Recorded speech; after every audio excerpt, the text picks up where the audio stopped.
Corporate जगतामध्ये त्यांची कामगिरी, उल्लेखनीय कामगिरी आपल्या सर्वांना सुपरिचित आहे. फेब्रुवारी 2022 ते ऑक्टोबर 2024 या कालावधीमध्ये ते पुण्यातील नामांकित Gokhale institute of politics and इकॉनॉमिक्सचे या अभिमत विद्यापीठाचे कुलगुरू म्हणून कार्यरत होते. त्यापूर्वी त्यांनी आदित्य बिर्ला समूहचे समूह कार्यकारी अध्यक्ष आणि मुख्य अर्थतज्ञ म्हणून देखील आपली अतिशय कारकीर्द त्यांची गाजलेली आहे. कॉन्फेडरेशन ऑफ इंडियन इंडस्ट्री यासारख्या सर्वोच्च उद्योग मंडळांच्या कार्यकारी समित्यांवर ते सदस्य आहेत. रिझर्व्ह बँक ऑफ इंडियाच्या विविध समित्यांवर त्यांनी काम केलेलं आहे. भारतातील आणि अमेरिकेतील अनेक विद्यापीठांमध्ये फॅकल्टी सदस्य म्हणून ते सुपरिचित आहेत. 2 दशकांहून अधिक काळ वेगवेगळ्या वृत्तपत्र समूहांमध्ये त्यांनी जे स्तंभलेखन केलेलं आहे, त्यामुळे त्यांची जी अनेक पुस्तकं आहेत, ती अर्थशास्त्रावरची असतील किंवा विश्लेषणात्मक असतील, ती खऱ्या अर्थानं वाचकप्रिय ठरलेली आपल्याला दिसून येतात. Rising to the China challenge हे त्यांचं पुस्तक आहे. या पुरस्कार विजेते पुस्तकाचे ते लेखक आहेत. त्याचप्रमाणे life insurance in India, emerging issues, त्याचप्रमाणे 3 क्वेश्चन्स अबाउट इन्शुरन्स लिबरलायझेशन या विषयावर देखील त्यांची पुस्तकं गाजलेली आहेत. असोसिएशन फॉर डेमोक्रेटिक रिफॉर्म संस्थेचे सहसंस्थापक आणि विश्वस्त म्हणून ते कार्यरत आहे. आपल्या सर्वांना ठाऊक आहे, ही संस्था भारतीय राजकारणातील पारदर्शकतेसाठी प्रयत्न करणारा हा समूह आहे. आणि अशा विविधांगी व्यक्तिमत्वाचं आज या निमित्तानं अर्थशास्त्राचं एक महत्वाचं व्यक्तिमत्व असणाऱ्या सन्माननीय डॉक्टर अजित रानडे आज आर्थिक लोकशाही आणि डॉक्टर बाबासाहेब आंबेडकर या महत्वाच्या विषयावर भाष्य करणार आहेत. निश्चितच हे व्यासपीठ आहे, हे विचारपीठ आहे, ते अनेक नामांकित वक्त्यांनी गाजलेलं आहे. यापूर्वी सन्माननीय doctor Narendra Jadhav, doctor Bhalchandra Mungekar, doctor Sukhdeo Thorat, Hari नरकेजी, डॉक्टर रावसाहेब कसबे, सन्माननीय बाबा भांड, नागराज मंजुळेजी, दिलीप मंडल, राहुल सोलापूरकर, प्रवीण दवणे, छाया कदम, राही भिडे अशा नामांकित वक्त्यांनी विचारवेध आणि भारतरत्न डॉक्टर बाबासाहेब आंबेडकर जयंतीच्या निमित्तानं होणारी जागर ही व्याख्यानमाला गाजलेली आपल्याला दिसून येते. आणि या व्याख्यात्यांच्या मांदियाळीमध्ये आज सन्माननीय डॉक्टर अजित रानडे यांच्यासारखं नामांकित व्यक्तिमत्व आज आवर्जून उपस्थित आहेत. मी सन्माननीय संघरत्ना खिल्लारे मॅडम, उपायुक्त शिक्षण आणि भारतरत्न डॉक्टर बाबासाहेब आंबेडकरांच्या या स्मारकाच्या प्रमुख यांना विनंती करेन की त्यांनी सन्माननीय डॉक्टर अजित रानडे सरांसह मंचावर यावं आणि रानडे सरांचा मनपूर्वक असं स्वागत नवी मुंबई महानगरपालिकेच्या वतीनं आज या मंचावर आपल्या सर्वांच्या वतीनं होत आहे. द प्रॉब्लेम ऑफ रुपी या ग्रंथामधून बाबासाहेबांनी 100 वर्षांपूर्वी मांडलेले विचार आजही कालसुसंगत आहेत, असा विचार डॉक्टर अजित रानडे सरांनी पुण्यामध्ये जो पुस्तक महोत्सव झाला 2023ला त्या ठिकाणी मांडला होता. मी संघरत्ना खिल्लारे मॅडमना विनंती करेन की आपल्या सर्वांच्या वतीनं, नवी मुंबईकरांच्या वतीनं आपल्या आजच्या व्याख्यात्यांना सन्माननीय डॉक्टर अजित रानडे सरांना आपल्या सर्वांच्या प्रेमाची आणि सन्मानाची शाल या निमित्तानं प्रदान करावी. सन्माननीय विद्वान नेहमी विनयशील असतात याचं दर्शन डॉक्टर अजित रानडे सरांच्या कृतीतूनही दिसून आलं. विद्वानांची उंची उंच असते, त्यांची उंची उंच आहे, पण ते अतिशय विनम्रपणे शाल घेण्यासाठी, मान घेण्यासाठी या ठिकाणी वाचले. आणि आज या निमित्तानं प्रफुल्ल वानखेडेंचं द लेट्स रीड फाउंडेशन ही जी संस्था आहे, जी वाचक चळवळ राबवते आहे, जी त्याच्या वतीनं लेट्स रीड फाउंडेशनच्या वतीनं तर आपल्याला पुस्तक भेट देण्यात येत आहे. आणि प्रफुल्ल वानखेडेंनी एक विशेष भेट देखील त्या समवेत आपल्याला दिलेला आहे. लेट्स रीड फाउंडेशन नावाची जी संस्था संपूर्ण महाराष्ट्रामध्ये वाचक चळवळ राबवते, त्याचे सर्व प्रफुल्ल वानखेडेजी यांच्या वतीनं ही स्नेहभेट या निमित्तानं प्रदान करण्यात येते आहे. आणि आज या कार्यक्रमाचा औचित्य साधून तथागत भगवान गौतम बुद्धांची शांतता प्रिय, शांतीचा विश्वाला संदेश देणारी मूर्ती देखील प्रतिकात्मक रीतीने आजच्या या भारतरत्न डॉक्टर बाबासाहेब आंबेडकर महापरिनिर्वाण दिनाच्या पूर्व संध्येला संपन्न होणाऱ्या या व्याख्यानाच्या निमित्तानं दिली जाते आहे. आज देशातील सर्वोत्कृष्ट आयकॉनिक वास्तू म्हणून ईपीसी वर्ल्ड पुरस्काराने आपली ही वास्तू सन्मानित आहे. हे देखील या निमित्तानं विशेष संविधानाची उद्देशिकेची एक फ्रेम या निमित्तानं देण्यात येत आहे. घर घर संविधान हे अभियानसह आम्ही नवी मुंबई महानगरपालिका राबवते आहे आणि हे राबवणारी ही पहिलीच महानगरपालिका आहे देशातली, हेही या निमित्तानं विशद करणं महत्वाचं वाटतं. आज या कार्यक्रमाचं औचित्य साधून थेट डॉक्टर अजित रानडे सरांना विनंती आहे की त्यांनी या निमित्तानं आपल्याशी संवाद साधावा. आर्थिक लोकशाही आणि डॉक्टर बाबासाहेब आंबेडकर उलगडवून सांगतील सन्माननीय डॉक्टर अजित रानडे.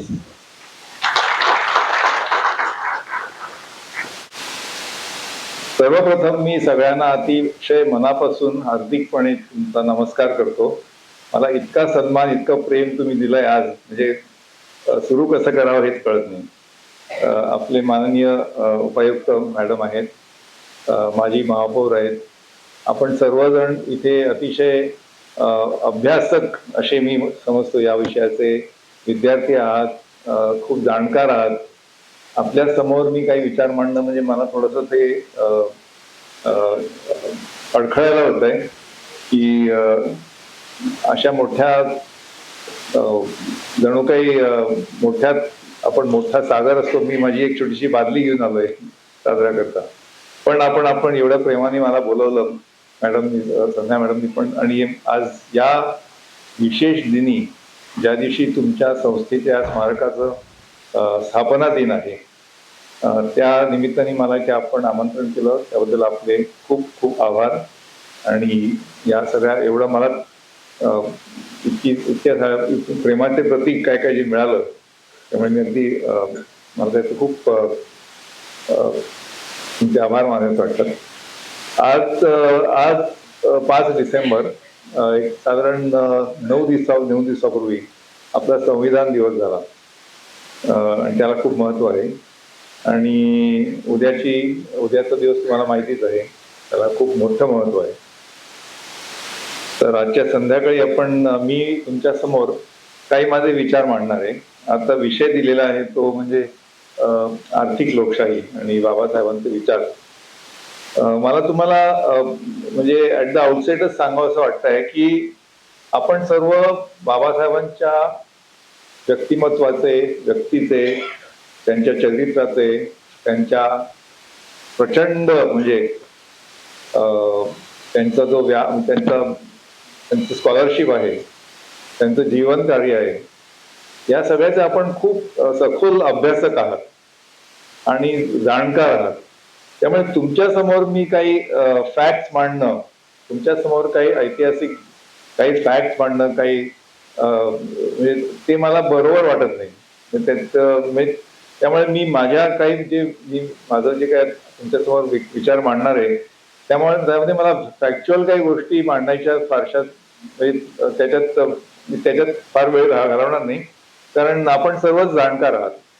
तर मुख्य म्हणजे आजच्या या व्याख्यानानिमित्त किंवा आजचं जे आपण सत्र आहे त्या निमित्ताने माझे काही विचार म्हणजे मला काय समजलं, उमजलं, कळलं ते मी तुमच्यासमोर मांडणार आहे. म्हणजे बाबासाहेब अमुक अमुक म्हणाले, त्यांनी असं लिखित केलं किंवा त्यांनी असं व्यक्त केलं, हे मी म्हणणं म्हणजे एकदम छोट्या टीका असल्यासारखे, कारण तुम्ही सगळे जाणकार आहात आणि हे इतिहासात नमूद झालेलं आहे आणि खूप अगदी प्रकर्षाने, खूप प्रतिभाशाली रीतीने ते होत आहे.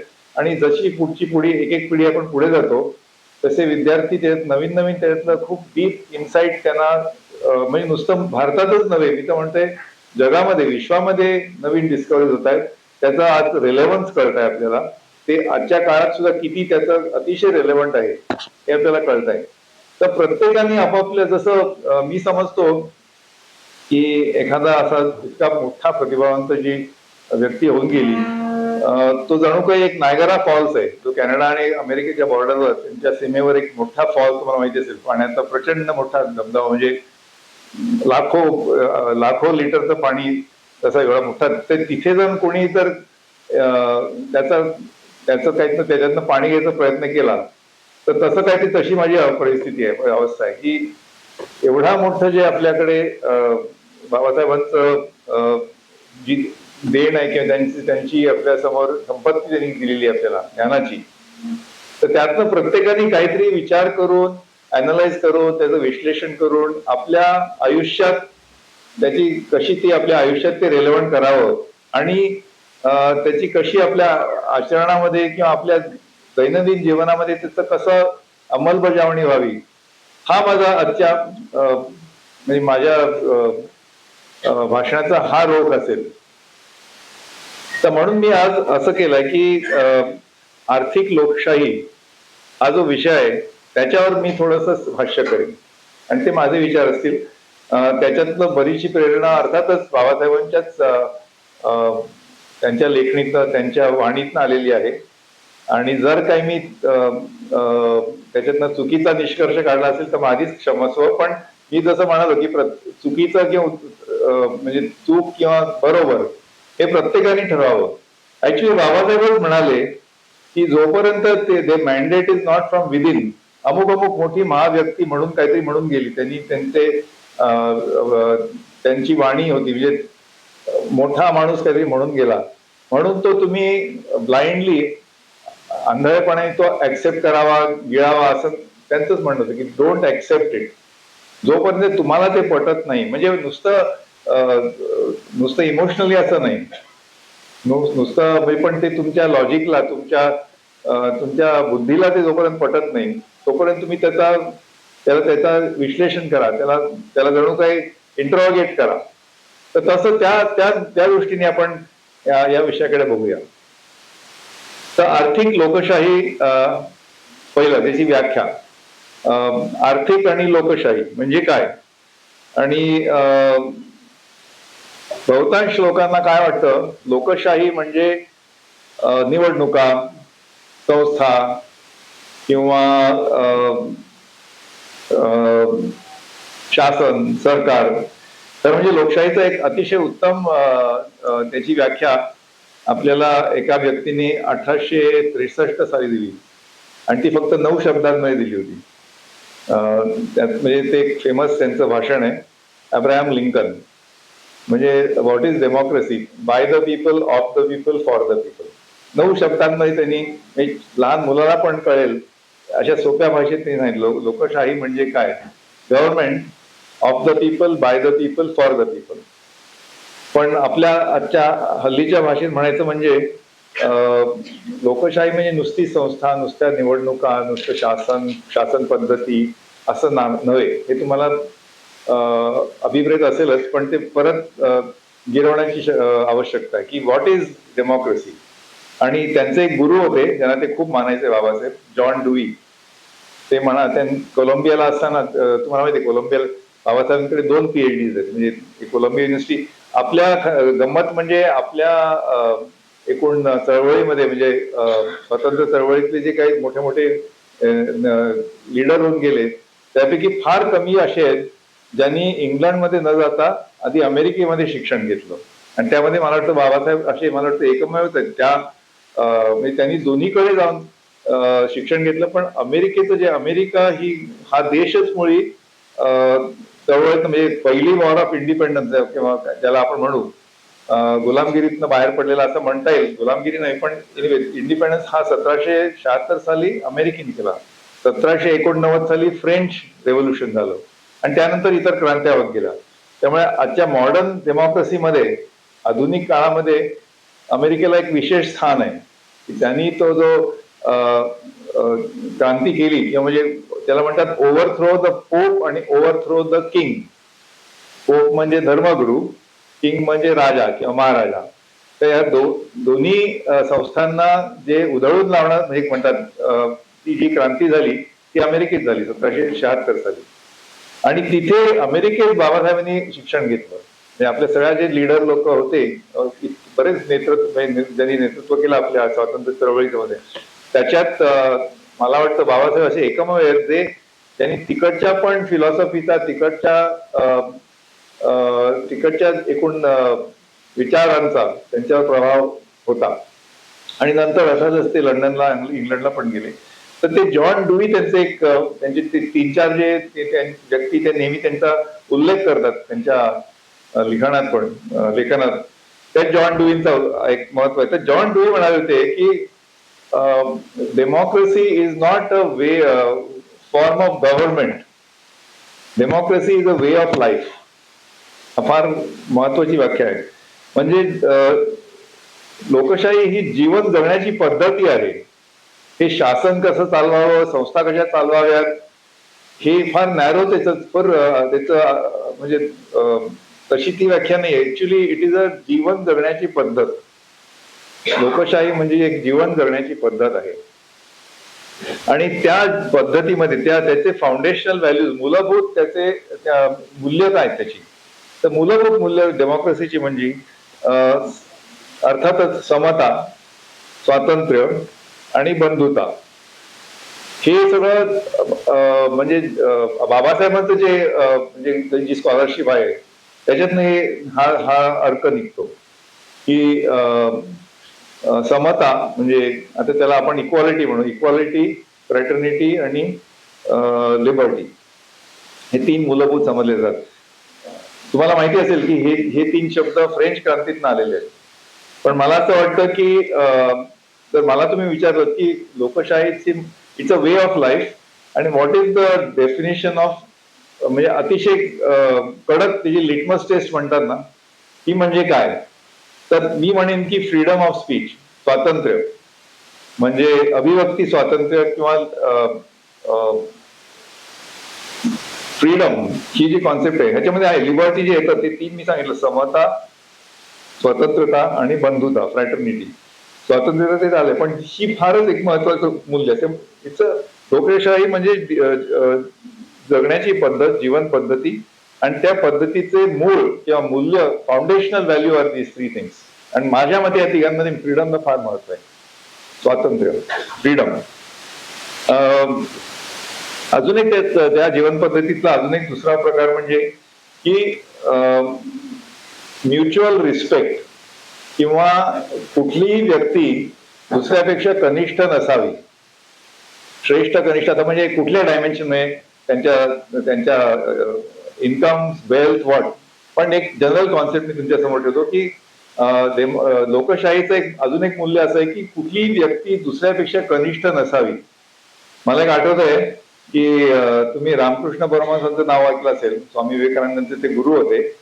तर त्यांचं जे वचनामृत आहे, म्हणजे त्यांच्या काळात म्हणजे 1886 सालाचा काळ, 1882 ते 86 शाळेतला तो 4 वर्षाचा जो काळ आहे, ते एका मास्तर महाशयांनी ते सगळं म्हणजे त्याची टिप्पणी केली. प्रत्येक जण, तेव्हा टेप रेकॉर्डर नव्हते, पण ते तसंच शब्द तसे त्यांनी ते 4 वर्षाची डायरी त्यांनी केलेली आहे. त्याचं ते पुस्तक आपल्याला आहे आपल्याकडे. तर हे जे मास्टर महाशय होते त्यांचं एक वैशिष्ट्य त्यांच्या जीवनात मी असं वाचलंय की त्या काळी म्हणजे बंगाली होते, हे कलकत्त्याचा प्रकार आहे, बंगाली. आणि तिथे म्हणजे मी म्हटलं ना कनिष्ठ, याच्यावरच मला हा किस्सा आठवतोय की लहान मुलांना पण म्हणजे त्यांच्या नातवंडांना पण हे बंगालीमध्ये आपनी म्हणायचे. आपनी की कोरबे बंगाली, आपण काय करता तुम्ही, म्हणजे आपण जसं मराठीमध्ये तू किंवा तुम्ही किंवा आपण असे जे 3 प्रकार आहेत. काय रे तू काय करतोस, तुम्ही पुण्यात राहतो त्यामुळे मला त्याची सवय झाली. पण तुम्ही काय करता, तर आपण काय करतो म्हणजे अतिशय रिस्पेक्टफुल. म्हणजे तो माणूस, त्या माणसाच्या अशी वैशिष्ट्य होतं की असं म्हटलं जातं, ते मास्टर महाशय ज्यांनी ती डायरी लिहिली, लहान मूल असो किंवा मोठा माणूस असो, तो संत असो किंवा कोणी कर्मचारी असो, कोणीही असो, अतिशय रिस्पेक्टफुली, त्याला दुसरा शब्द काय मला म्हणजे अगदी आदर, म्हणजे आदर असा की इट इज त्यांच्या ते स्वाभाविक असतो त्यांचं नेचर की आपण की करबे, तुम्ही काय करता, नाही तुम्ही नाही, आपण काय करता. तर हे पण लोकशाहीचं एक हे मूल्य आहे. आपण नुसतं म्हणतो की समता, स्वातंत्र्य आणि बंधुता, त्याबरोबर हे पण आलं की कनिष्ठ, कोणीही माणूस कनिष्ठ नाही, everybody is deserving of respect. तर ह्याच्यामध्ये की ही लोकशाहीची व्याख्या, तर बाबासाहेबांचं एक खूप प्रसिद्ध भाषण आहे, त्याच्यावरच मी त्याला जास्ती आज त्याचा उल्लेख करणार आहे की आज 5 डिसेंबर म्हणजे तुम्ही म्हटलं तर 26 नोव्हेंबर आपण संविधान दिन म्हणून पाळतो. त्याच्या एक दिवस आधी म्हणजे 25 नोव्हेंबरला 1949 साली तेव्हा जे शेवटचे जे संविधानाचे जे फायनल ड्राफ्टिंग झालं आणि त्यावेळी त्या संध्याकाळी मला वाटतं दुपारी का संध्याकाळी जी भाषणं झाली, त्यापैकी जे बाबासाहेबांचं जे भाषण होतं त्याला खूपच महत्व आहे. तर तेव्हा त्यांनी 3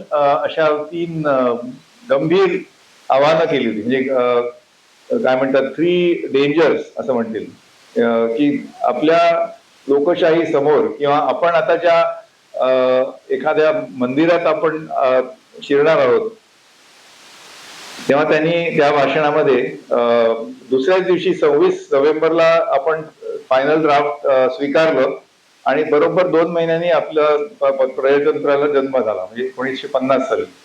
पण 25 नोव्हेंबरच्या त्या भाषणात ते म्हणतात की जर आता समतेबद्दल बोलतोय, समता, स्वातंत्र्य आणि बंधुत्व.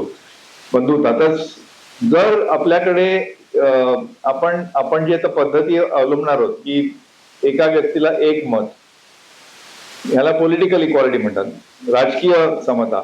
पण आपण जणू काय हे आता एका आपण राजकीय समतेच्या मंदिरात शिरतो जणू काही, म्हणजे आपण वी आर गोइंग टू इन्स्टिट्यूशनलाइज.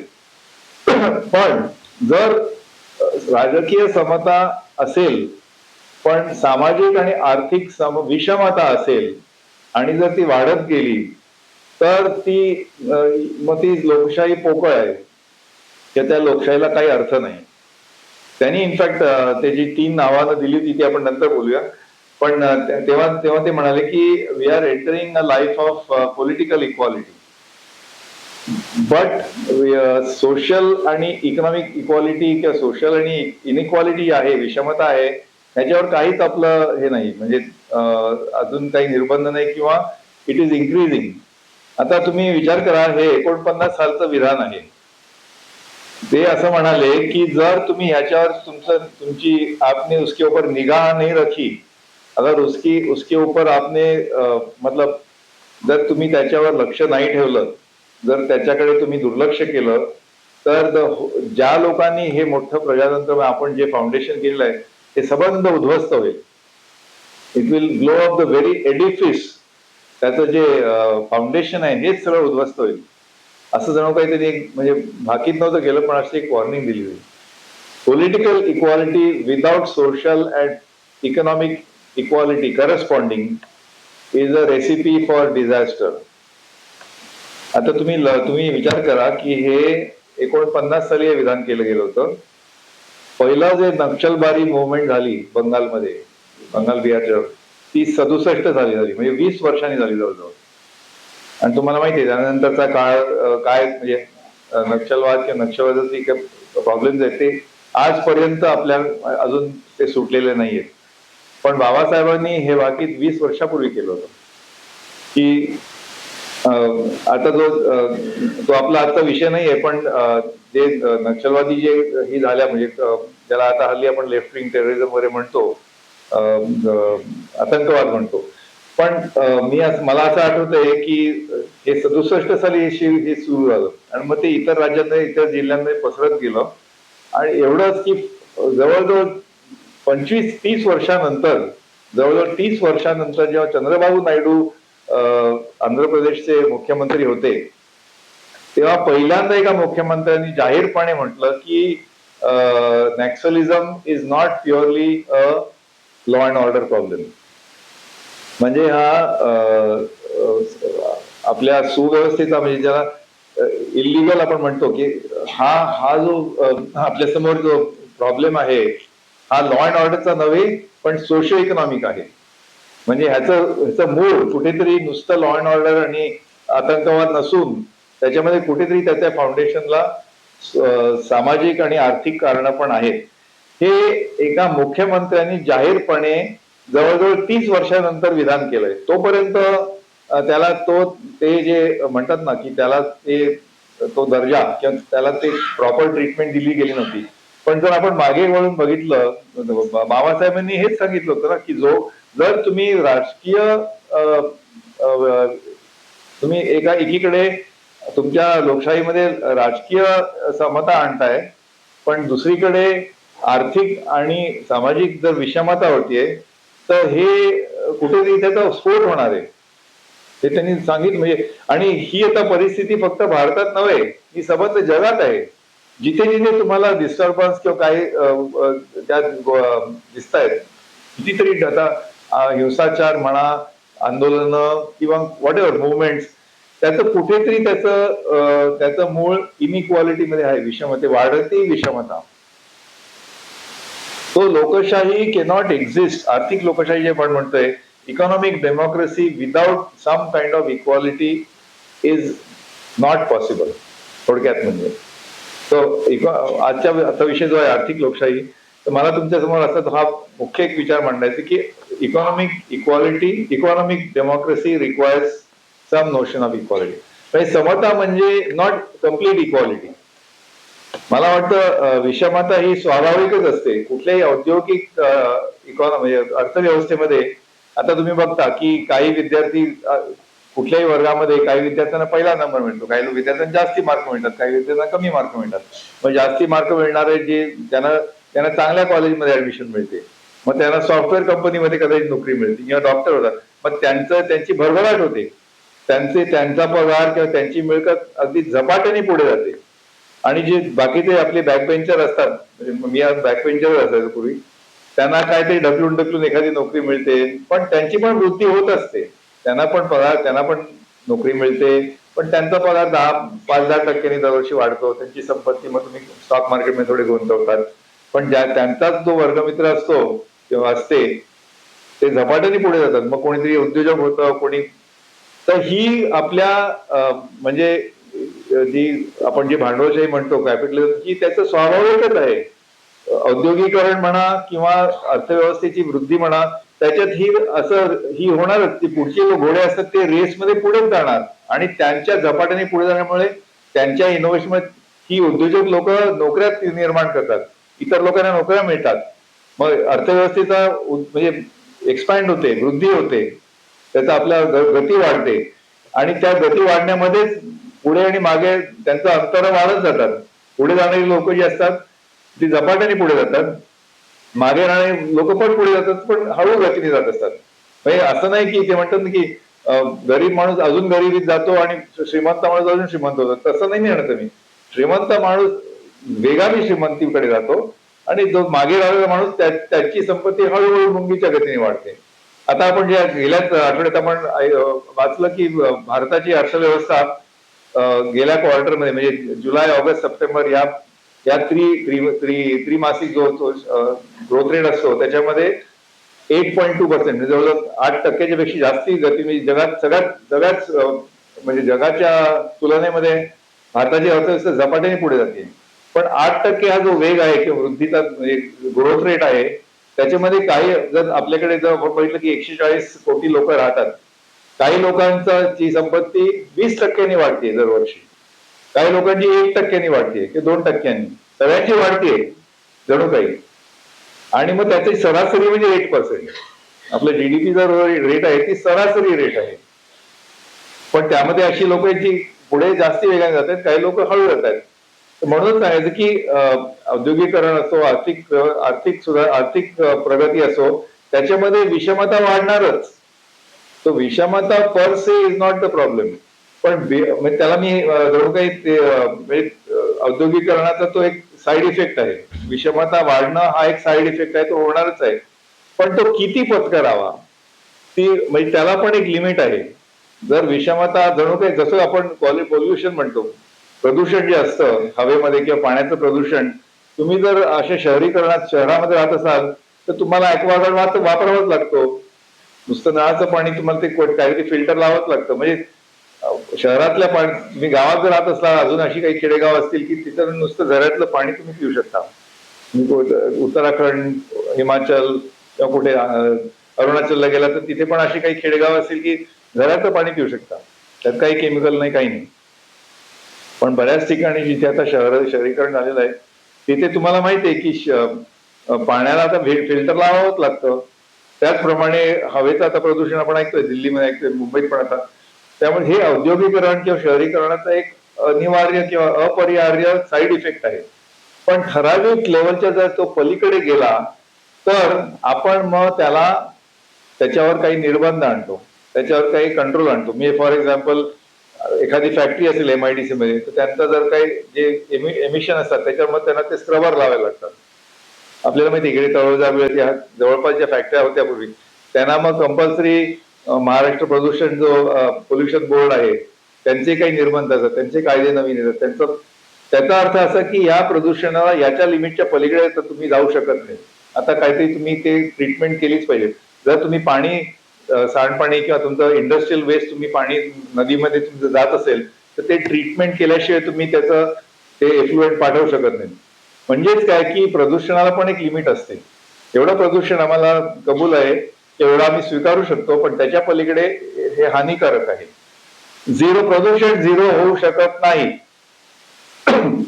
आपण आता आधुनिक काळात जगात जे राहतोय आपली एवढी आर्थिक प्रगती होतीये, पण प्रदूषण तुम्ही जे अन्न खाता, तुम्ही बाहेर झोमॅटो कडनं मागवलं तर त्याच्यात मायक्रोप्लास्टिक असतात, तुम्हाला माहितीये. किती वेळी तुम्ही प्रयत्न केला तरी तुमच्या अन्नामध्ये आता मायक्रोप्लास्टिक आहे, तुमच्या डोळ्यात दिसत नाहीत, पण त्यांनी तेवढी हानी होत नसावी असं आपण अज्युम करू. तात्पर्य असं की आधुनिक जगामध्ये थोडाफार प्रदूषण होणार हे आता आपण स्वीकारलेलं आहे. तसंच लोकशाहीमध्ये, आर्थिक लोकशाहीमध्ये आर्थिक विषमता थोड्याफार प्रमाणात राहणारच आहे. त्यापेक्षा त्याशिवाय ही वाढूच शकत नाही, म्हणजे अर्थव्यवस्था वाढू शकत नाही. जे लंबेरेस की स्ट्रॉंग घोडे आहेत त्यांना जर तुम्ही बांधून ठेवलं, त्यांचा गळा पकडला तर तुमची सगळीच प्रगती थांबून बसेल. म्हणून पण जर ती विषमता एखाद्या लिमिटच्या पलीकडे गेली तर मात्र मग तुम्हाला त्या श्रीमंतांवर टॅक्स लावावा लागेलच, मग ती विषमता कमी करावी लागेलच. हा मूळ मुद्दा आहे. आता सांगायचं म्हणजे की मग ती विषमता, त्या विषमतेचा जर अतिरेक झाला हे कोणी ठरवायचं? आज आपल्याकडे तुम्हाला माहिती दोन मोठे नाव आहेत, अडाणी आणि अंबानी घराणी आहेत, तर ते फॅमिली आहेत. ते जगामध्ये सगळ्यात टॉप 10 किंवा 15 श्रीमंतांपैकी ते त्यांची मोजणी होते, त्यांची गणना होते.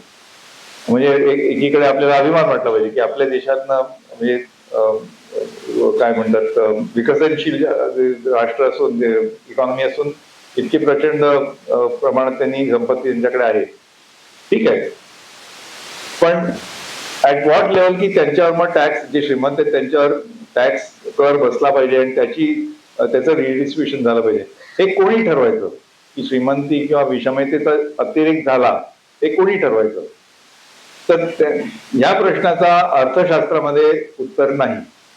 या प्रश्नाला कुठल्याही इकॉनॉमिक्स टेक्स्टबुक मध्ये, पाठ्यपुस्तकामध्ये ह्याला उत्तर नाही की इतकी इनइक्वालिटी, इतकी विषमता, इतकी असमानता ओके, ह्याच्या पलीकडे नॉट ओके. हा एक राजकीय प्रश्न होतो. दिस इज अ पॉलिटिकल क्वेश्चन, आणि तो फक्त समाजच तो सोडवू शकतो. सामाजिक जी प्रक्रिया असते त्याला लोकशाही म्हणतात. म्हणजे लोकशाहीतनच तो त्या प्रश्नावर तुम्ही ते उत्तर काढलं पाहिजे की आपल्या समाजात इतकी विषमता आपल्याला ओके आहे का नाही, हे कोण ठरवणार? लोक ठरवणार, तुम्ही ठरवणार, नागरिक ठरवणार. कसे ठरवणार? लोकशाहीच्या प्रक्रियेतून. अर्थात त्याचा गैरवापर पण होऊ शकतो, पण काही लोक जे आता हल्लीकडे आपल्याकडे एवढी गरमागरमी होती निवडणुकांच्या वेळी, वाटेल ते विषय होतात आणि ध्रुवीकरण होतं, पोलरायझेशन होतं, रिच वर्सेस पुअर, म्हणजे श्रीमंत वर्सेस गरीब, अशी एक जणू काही सनसनाटी. आणि ते मी त्या दिशेने जात नाहीये, पण की आपल्या देशात आता हे बघा, मी गरिबी तर काय सांगितलं, आता कदाचित आपल्या देशात अशी परिस्थिती आहे की जी 50 वर्षापूर्वी नव्हती, की आता सगळ्यांना निदान थोडाफार अन्न पुरवठा आहे, अन्न सुरक्षितता आहे, फूड सिक्युरिटी आहे, किंवा पायात घालायला चपला आहेत, अंगावर घालायला कपडे आहेत. म्हणजे त्या दृष्टीने त्यांची प्रगती झालेली आहे. पण विषमता वाढतीये.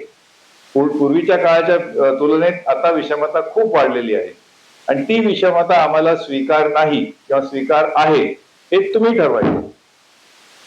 हे तुमचे नेते नाही ठरवणार, हे मी प्राध्यापक नाही ठरवणार, हे उपायुक्त नाही ठरवणार, हे लोकांनी ठरवायचं आहे.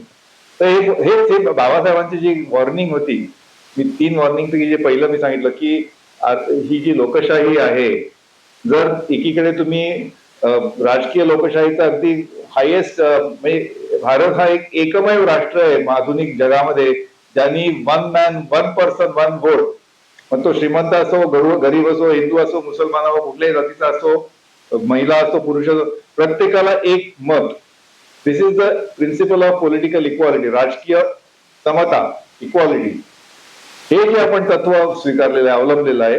पण त्याच्या बरोबर जर सामाजिक आणि आर्थिक विषमतेकडे जर दुर्लक्ष केलं तर हा सगळा जो प्रासाद आहे तो उद्ध्वस्त होईल, असं त्यांचं एक ताकीद होते. म्हणजे तर त्याला त्याच्यावर अंकुश, तुम्हाला विषमतेवर अंकुश हवा असेल तर आर्थिक लोकशाही, इकॉनॉमिक डेमोक्रेसी. तर त्याचे काय काय म्हणजे अजून इतर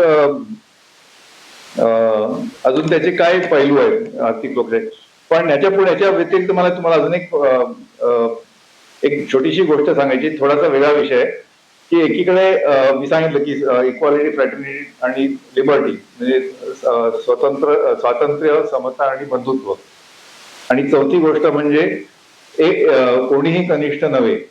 त्याच्यात एक पाचवं तत्व असं आहे की कॉन्स्टिट्युशनल मोरॅलिटी, संवैधानिक नैतिकता. आत्ताच परवा मी बघितलं की त्या 2-4 दिवसापूर्वी पेपरामध्ये बातमी आली की उत्तर प्रदेशमध्ये एका माणसानी त्याला हुंडा देत होते, डावरी, तर त्यांनी तो नकारला. तरी 30-1 लाख रुपयाचा डावरी होता. तर सगळं त्याचं व्यवस्थित त्याचं व्हिडिओ कॅमेरावर सगळं आलं, म्हणजे व्हॉट्सअपवर नाही, ते वर्तमानपत्रांमध्ये पण आलेलं आहे, टीव्हीवर पण आलं. तर त्याचा इतका उदो झाला, तो म्हणजे नॅशनल हिरो झाला माणूस. म्हणजे बघा, त्यांनी म्हणजे हुंडा नकारला, डावरी त्यांनी रिफ्यूज केली. किती काय हिरो आहे. तर मुद्दा असा आहे की 1961 सालापासून आपल्याकडे हुंडा घेणे किंवा ऑफर करणे, देणे किंवा घेणे हे बेकायदेशीर आहे. आपण तो एक कायदा केला 1961 साली, त्याला आता 64 वर्ष झाली. आणि आपण आता अशा माणसाचा सत्कार करतोय ज्या माणसाने जे लिगल आहे तेच करतोय. जणू काही अहो बघा, ट्रॅफिक लाईट लाल होता आणि हा माणूस थांबला, त्याला हार घाला, तुम्ही सत्कार करा. इथे संविधानिक नैतिकता म्हणजे काय?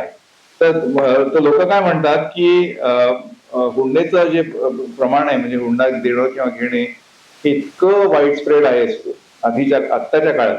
2025 मध्ये पण अशी परिस्थिती आहे सगळ्या समाजांमध्ये, सगळ्या राज्यांमध्ये, आंध्र प्रदेश असो, महाराष्ट्र असो, तामिळनाडू असो, उत्तर प्रदेश, बिहार, कुठेही हुंडा घेणं देणं. मग काही लोक म्हणतात नाही, आम्ही स्वखुशीने देतोय हुंडा, अमुक तमुक, त्यामुळे ते कधी येतच नाही म्हणे पोलिसांसमोर. आणि हुंडाबळी जे येतं ते जेव्हा त्या महिलेचा म्हणजे तिच्यावर काही टॉर्चर होतं की भयंकर म्हणजे काय म्हणतात, खूप हॉरेंडस जे काही गोष्टी होतात लग्नानंतरच्या, मगच तेव्हा पोलिसांकडे अशा केसेस येतात. तेव्हा कळतं की हे हुंड्याचं प्रकरण. पण सर्रासपणे म्हणे हुंडा घेणं देणं, आता मी तुम्हाला इथे विचारणार नाही, तुम्हाला उगाच ऑकवर्ड करणार नाही की किती लोकांना आता तुम्ही आहात, तुमचे काही तुमच्या घरात लोक असतील किंवा, तर मग सर्रासपणे जर चालत असेल तर मग या कायद्याला म्हणजे व्हॉट इज द यूज? आपल्याकडे एक हुंडा विरुद्ध कायदा आहे जो 1961 साली पास झालेला आहे. आणि सर्रासपणे ही सामाजिक, म्हणजे त्याला एक जणू काही ब्लेसिंग, त्याला आशीर्वाद मिळालेला आहे. मग या कायद्याला काय कारण, मग आपण तो स्क्रॅप करावा का? नाही. कारण संविधानिक नैतिकता हे पण एक बाबासाहेबांचंच आहे की 5th पॉइंट आहे. समता, स्वातंत्र्य, बंधुत्व, त्यानंतर कोणीही कनिष्ठ नाही.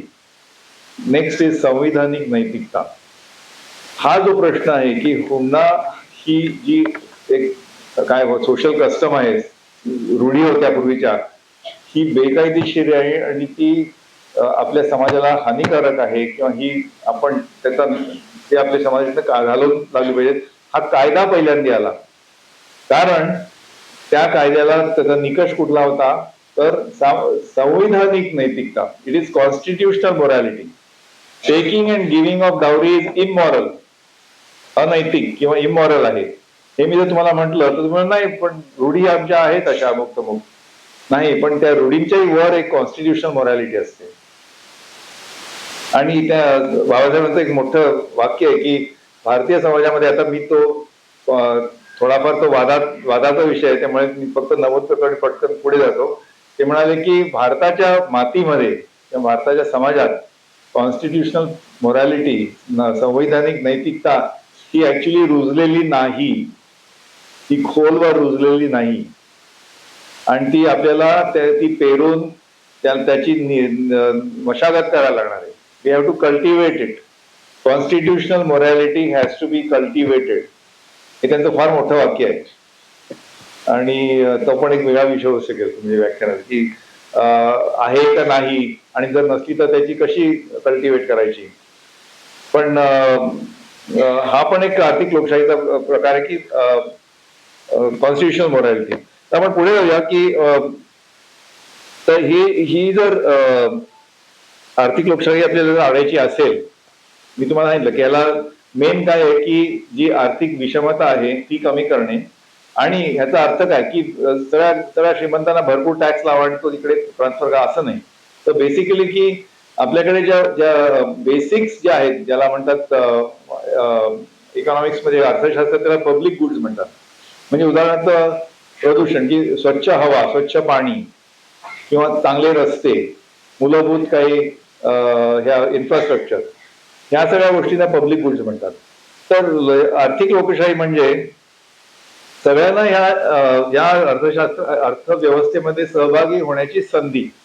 Equality of access, equality of outcome नव्हे, equality of access, equality of opportunity, equality of संधी, संधीची समता.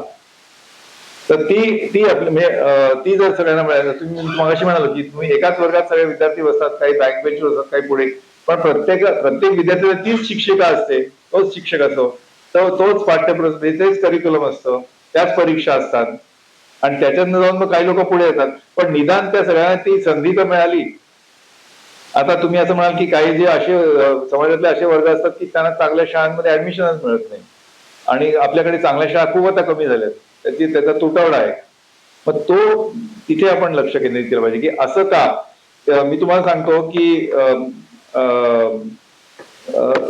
विकसित भारत म्हणजे विकसित देश, विकसित राष्ट्र म्हणजे काय, तर मी त्याच्यात 3 व्याख्या आहेत, 3 निकष आहेत. विकसित राष्ट्र म्हणजे काय. पहिलं की तुम्ही जेव्हा नळातलं पाणी तसे डायरेक्टली पिऊ शकत असाल तर ते व्याख्या नंबर 1. तुम्हाला आश्चर्य वाटेल की बऱ्याचशा देशांमध्ये अशी परिस्थिती आहे आज सुद्धा की त्यांना फिल्टर लागत नाही, ऍक्वागार्ड लागत नाही, उकळायला लागत नाही पाणी, तसे पिऊ शकतात. नंबर 1.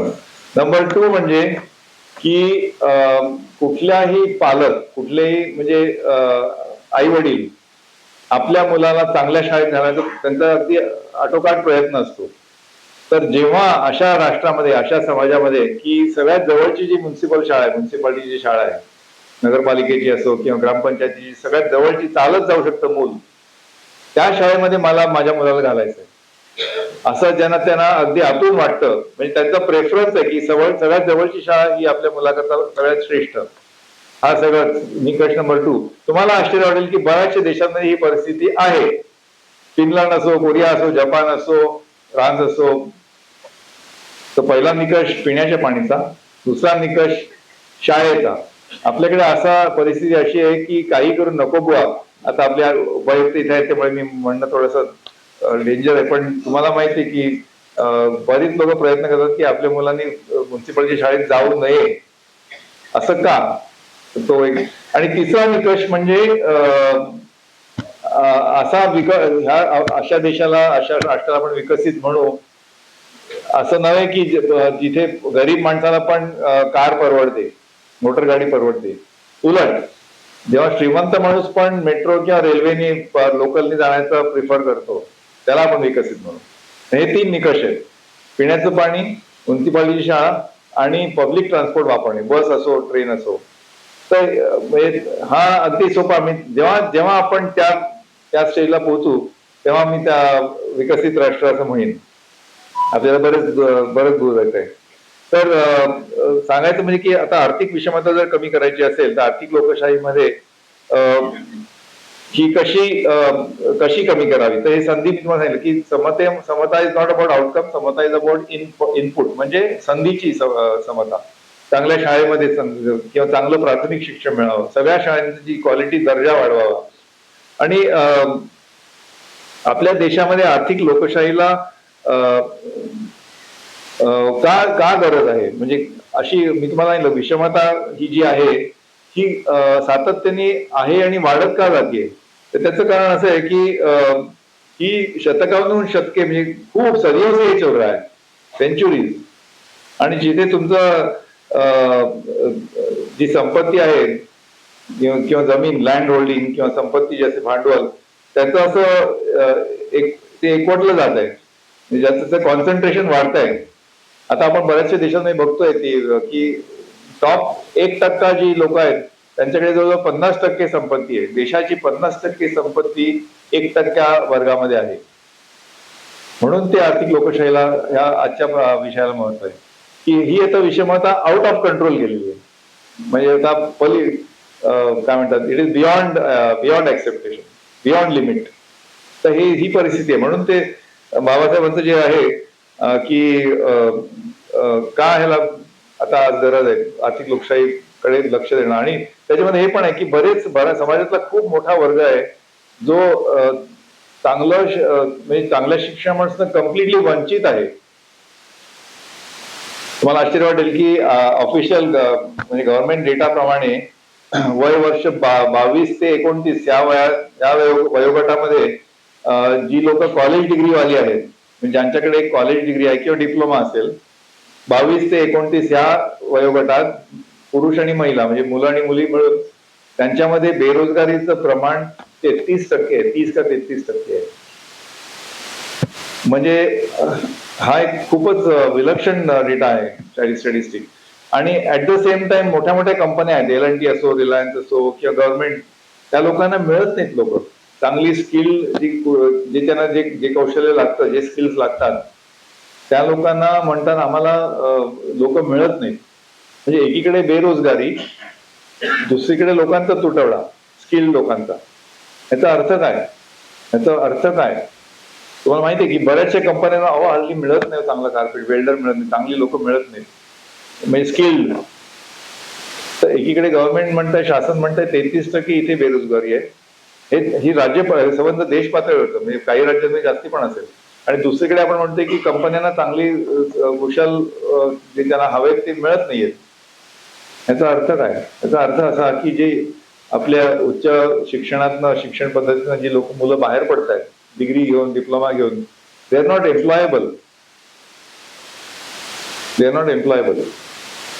म्हणजे त्यांना परत काहीतरी ट्रेनिंग द्यावं लागतं, काहीतरी करावं लागतं. ह्याचाच अर्थ ते वंचित राहिलेत ना. म्हणजे शिक्षणापासून, आता मी प्राथमिक शिक्षणाकडे त्याचा उल्लेख केला, पण इव्हन माध्यमिक किंवा उच्च माध्यमिक शिक्षणापासून त्यांचं काहीतरी कुठेतरी ते वंचित राहतात.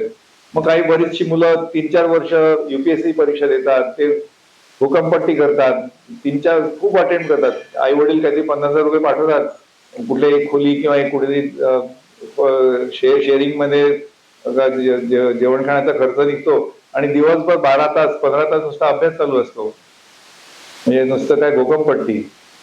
आणि मग ती परीक्षेत तो UPSC मध्ये कोणाला 1% लोकांना फक्त मिळतं, 99% ती लॉटरीच असते. अशी त्यांच्या आयुष्यातली 4-5 वर्ष वाया जातात. पण म्हणजे ते वंचित राहतात ना. म्हणजे त्यांना संधी जी मिळायला हवी ती मिळत नाही. ती आर्थिक लोकशाहीचा तो आस्पेक्ट आहे. खरी आर्थिक लोकशाही जर हवी असेल तर सगळ्यांना चांगल्या संधीची जी तो प्रवेश असायला हवा, ती मिळायला हवी. त्याकरता काय करावं असेल, त्याच्याकरता काय धोरणं असतील, तो आजचा विषय नाही, तर आपल्या तेवढा वेळ पण नाहीये. पण त्यामुळे चांगलं शिक्षण, एम्प्लॉयबल शिक्षण, जे चांगल्या नोकरीपर्यंत नेऊ शकेल अशा शिक्षणापासून वंचित न राहणं म्हणजे आर्थिक लोकशाही. आणि संपत्ती आणि जमिनीचं जे एकवटीकरण होत आहे किंवा अतिशय कॉन्सन्ट्रेशन जे होत आहे, टॉप 1% ना 50%, ते कमी करणं हे म्हणजे आर्थिक लोकशाही. किंवा मी म्हणाल तसं बेसिक्स जे आहेत, पिण्याचं पाणी असो, ट्रान्सपोर्टेशन, पब्लिक इन्फ्रास्ट्रक्चर, त्याला ऍक्सेस असणं, ती म्हणजे आर्थिक लोकशाही. तर आपल्याला जर करायची असेल, तुम्ही आता शेवटचे 4-5 मिनिटं ह्या मग माझा आठवण घेतो की आपल्याला जर या दिशेने जायचं असेल, आर्थिक लोकशाही आपल्याकडे खरोखरच की बाबासाहेबांचं जे जो निर्देश होता तिथे जायचं असेल तर काय करायला लागेल. आणि ही सगळी प्रक्रिया राजकीय आहे पाहिजे. त्याला कुठेतरी टेक्निकल, कुठेतरी सायंटिस्ट माणूस कुठल्या तरी लॅबमध्ये ते असं मॅजिक फॉर्म्युला देईल असं नाहीये. ही सगळी प्रक्रिया आपल्या राजकारणातच त्याचा अभिव्यक्ती होईल, त्याच्यातनंच त्याचं काय म्हणतात स्वरूप, त्याच्यातनंच त्याला आपल्याला यश मिळणार आहे. त्यामुळे आपली त्या संदर्भात तरी आपल्या लोकशाहीचं जे निवडणूक प्रक्रिया आहे त्याला महत्व आहे. कारण समाजामध्ये किंवा अर्थव्यवस्थेमध्ये जे डिसिजन मेकिंग टॉप लेवल असतं, आपण प्रत्येक जण त्याच्यात सहभागी होऊ शकत नाही. आपण आपला प्रतिनिधी तिथे पाठवतो आणि आपल्या ऑन आवर बिहाफ प्रतिनिधी डिसिजन घेतात, निर्णय घेतात आणि त्याच्यावरनं ती प्रक्रिया ती राबवली जाते. म्हणजे जर आर्थिक विषमता कमी करायची असेल तर जो काय ते निर्णय घेतील, मग ते लोकसभेमध्ये विधानसभेमध्ये असो, तुमच्या जिल्हा परिषद असो, तुमच्या ग्रामपंचायत, काय जे निर्णय असतील त्याच्या जेणेकरून ते विषमताकडे तुम्ही लक्ष घालताय, ते ऑन आवर बिहाफ ते आपले प्रतिनिधी आहेत.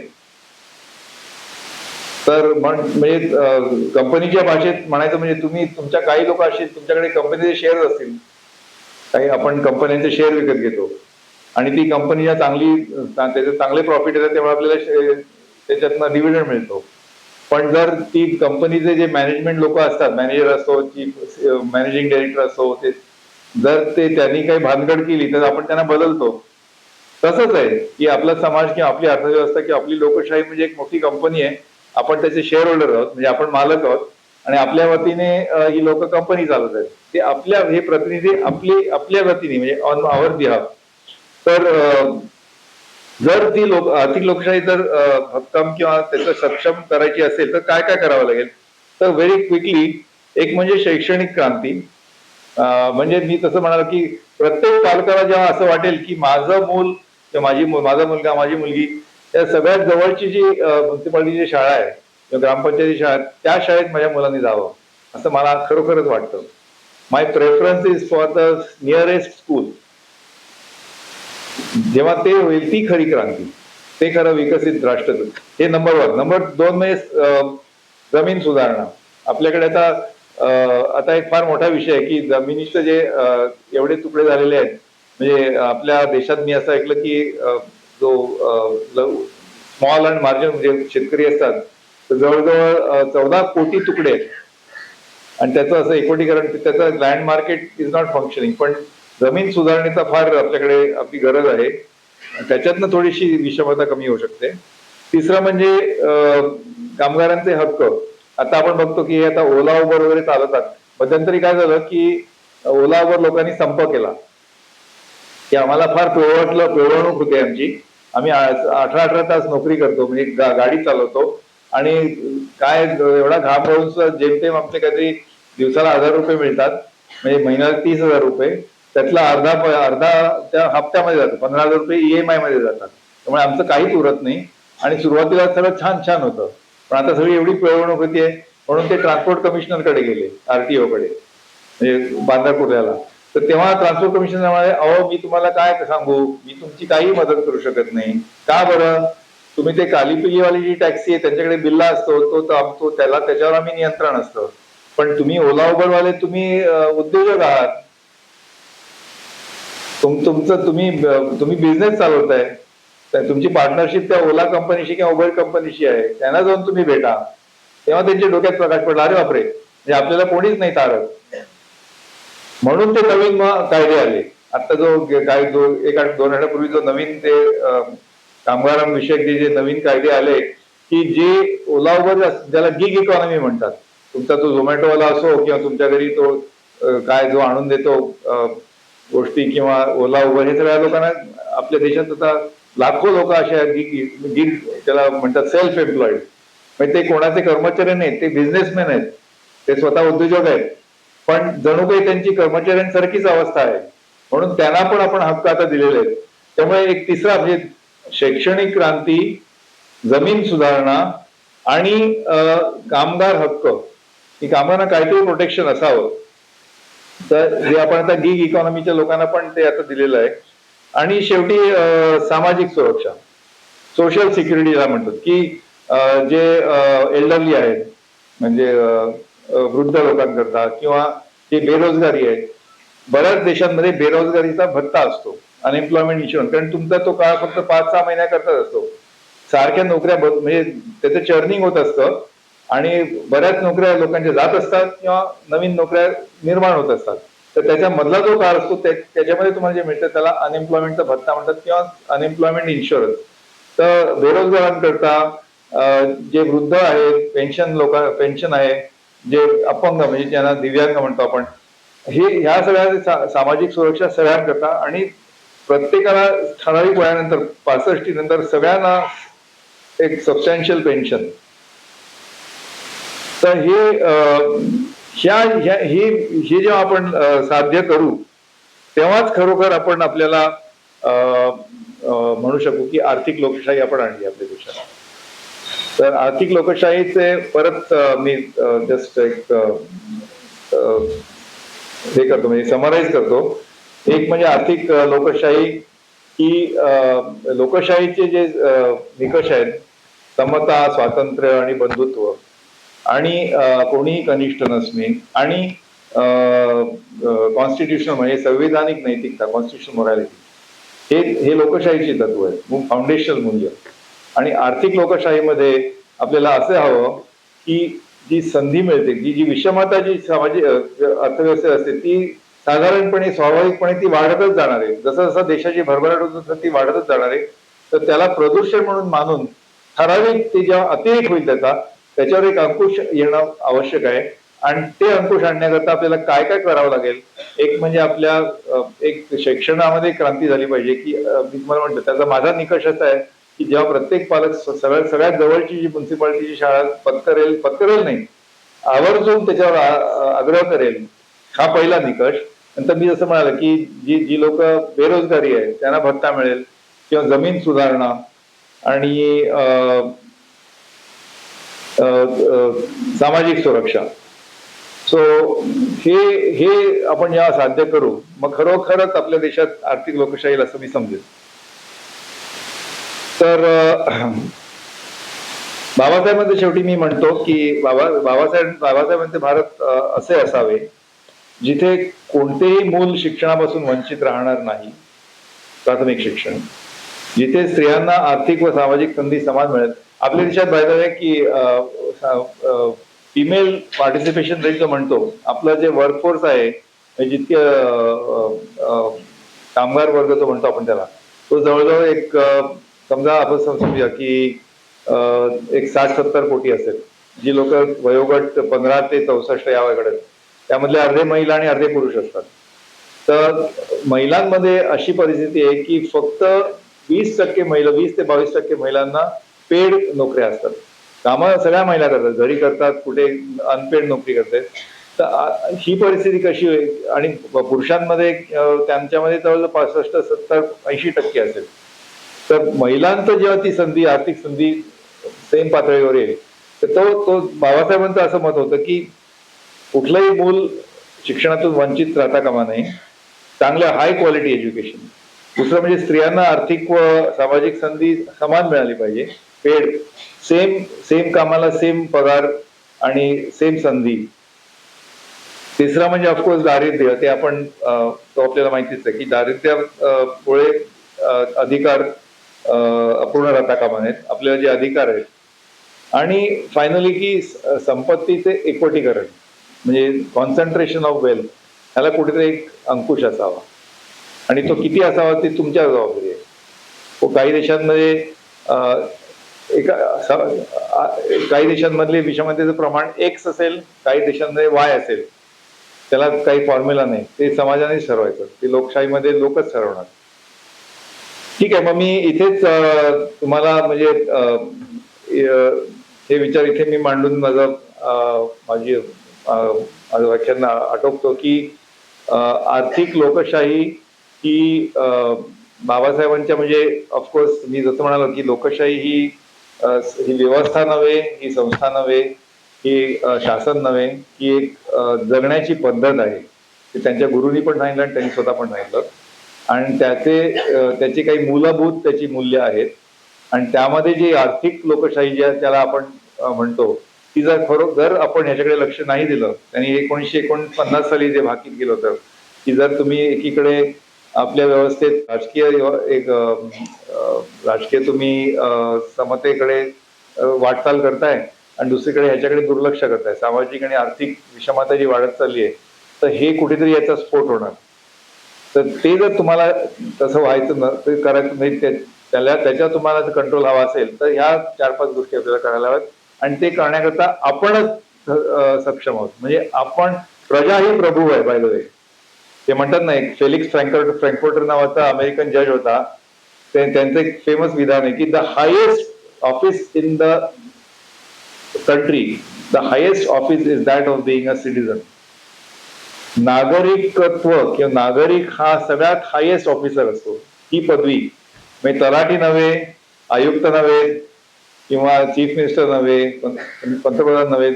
Highest office in the land is not that of being a citizen. प्रजा ही प्रभु है, प्रजा ही प्रभु है. लेकिन आप लोग अगर वो उसकी जिम्मेदारी नहीं लेंगे कि ये जो आप हमको करना है आर्थिक लोकशाही की तरफ जाने के लिए, वो शैक्षणिक क्रांति हो या जमीन की सुधारणा हो या सामाजिक सुरक्षा, सोशल सिक्युरिटी के जो स्टेप्स हैं, ते आपल्याला एकत्रपणे येऊन आपली अभिव्यक्ती करायची आपल्या यंत्रणेतनं, म्हणजे लोकशाहीतनं. तो ही एक बाबासाहेबांचंच ते विचार होते. तर मी माझ्या वतीने जे काही मी समजलो ते तुमच्या समोर ठेवले. तुम्ही अतिशय म्हणजे मला इतका सन्मान दिला, मला एवढं आवर्जून आणि प्रेमाने आमंत्रण दिलं, त्याकरता परत एकदा आभार. आणि या संस्थेला पण त्यांचं अभिनंदन. आज तुमचा 5वा मला वाटतं संस्थापन दिन आहे. तो धन्यवाद.